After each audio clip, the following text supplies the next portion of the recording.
Wala namang particular na batas na namamahala sa pagpapatatag ng presyo ng langis. Gayon pa man, ang Department of Energy o DOE ang nangangasiwa sa pag-aangkat ng pagpepresyo ng langis, ang DOE.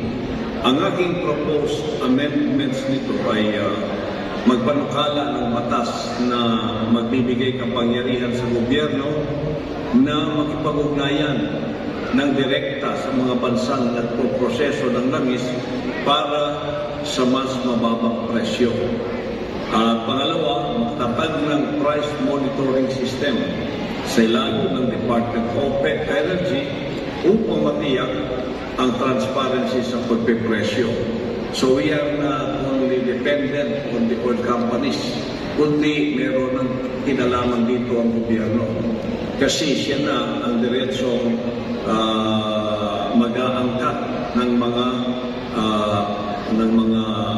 langis na to at pwedeng kontrolin niya ang presyo para sa mga mamamayan. Na hindi naman dihado yung mga oil companies, no? So, ang objective nito, mapawasan ang presyo ng langis sa pamamagitan ng negosasyon at kasunduan sa pag-aangkat ng langis sa mga bansang nag-aalok ng mas mababang presyo. Alam ko ang Indonesia nag-aalok sa atin ng mas mababang presyo. At iba pang mga bansa tulad ng Russia. So, let us take advantage of that. And then sa implementation, makipag-ugnayan sa mga bansang nagpoproseso ng langis sa pamamagitan ng diplomatikong pag-uusap upang makuha ang mga faborableng kondisyon sa ating pag-aangkat.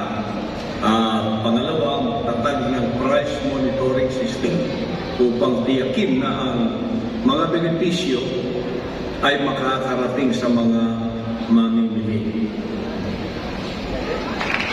Maraming salamat. Yan po ang